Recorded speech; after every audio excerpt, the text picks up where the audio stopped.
भगवान शिव की घोर तपस्या के बाद ही शिलाद ऋषि ने नंदी को पुत्र रूप में पाया था। शिलाद ऋषि ने अपने पुत्र नंदी को संपूर्ण वेदों का ज्ञाता बनाया, जिसके बाद अल्पायु में ही नंदी ने भगवान शिव की घोर तपस्या की। छोटे नंदी को इस तरह तपस्या करते देख भगवान शिव भी प्रसन्न हो गए और उन्होंने नंदी के समक्ष प्रकट होकर उनसे वरदान मांगने को कहा। इस पर नंदी ने कहा, हे भोलेनाथ, मैं हमेशा आपकी छत्र छाया में रहना चाहता हूँ। आप ही मेरे आराध्य हैं और मेरे सब कुछ भी, इसीलिए मैं उम्र भर आपके सानिध्य में रहना चाहता हूँ। अपने पति नंदी के इस समर्पण को देख भोलेनाथ भी बेहद खुश हुए। उन्होंने सबसे पहले नंदी को अपने गले लगाया और फिर नंदी को बैल का चेहरा देकर उसे अपने वाहन और अपने गणों में सर्वोत्तम रूप में स्वीकार किया। मित्रों, इसके बाद से नंदी को भगवान शिव के न सिर्फ वाहन बल्कि सबसे प्रिय सखा के रूप में भी पूजा जाता है।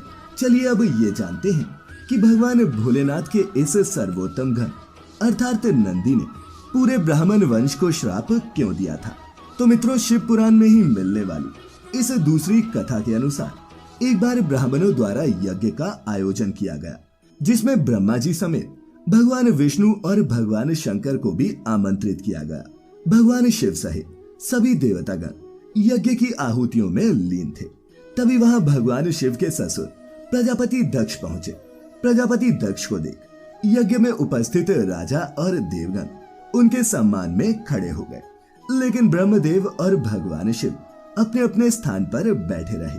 ये देख दक्ष को बहुत क्रोध आया। उन्होंने सोचा कि ब्रह्मा तो मेरे पिता हैं, इसीलिए वो मेरे आदर में खड़े नहीं हुए, लेकिन शिव तो मेरी बेटी का पति है, इस नाते उसे मेरे सम्मान में खड़ा होना चाहिए था। ये सोचते ही दक्ष अत्यंत क्रोधित हो गए और उन्होंने भगवान शिव को बुरा भला कहना शुरू कर दिया। इसके उत्तर में भोलेनाथ ने सिर्फ इतना कहा कि वो यज्ञ की अग्नि को देख रहे थे और उस समय यज्ञ की अग्नि से अधिक पूजनीय कोई और चीज नहीं थी। अपने जमाई के मुख से इन शब्दों को सुन राजा दक्ष का क्रोध सातवें आसमान पर जा पहुंचा, जिसके बाद हाथ में जल लेकर उन्होंने भगवान शिव को श्राप देते हुए कहा कि आज से शिव किसी भी यज्ञ के भागी नहीं होंगे। वो उसी समय शिव को यज्ञ से निष्कासित करते हैं। मित्रों, ये सुनकर भगवान शिव तो मौन रहे, लेकिन उनके गण नंदी को बहुत क्रोध आया और उन्होंने भी श्राप देते हुए कहा कि दक्ष ने भगवान शिव को एक साधारण मनुष्य समझकर श्राप दिया है, तो मैं भी दक्ष और उनके इस श्राप को मौन होकर सुनने वाले हर ब्राह्मण को श्राप देता हूँ कि वो सभी लोग ज्ञान रहित हो जाएंगे और अपनी भूख मिटाने के लिए उन्हें घर घर भिक्षा मांगनी होगी। और मित्रों, कहा जाता है कि भगवान नंदी के दिए इसी श्राप के कारण ब्राह्मण घर घर जाकर भिक्षा मांगने लगे। तो मित्रों, उम्मीद करते हैं कि आपको हमारी आज की ये प्रस्तुति पसंद आई होगी। अच्छी लगी हो तो इसे अपने मित्रों रिश्तेदारों के साथ साझा अवश्य करें।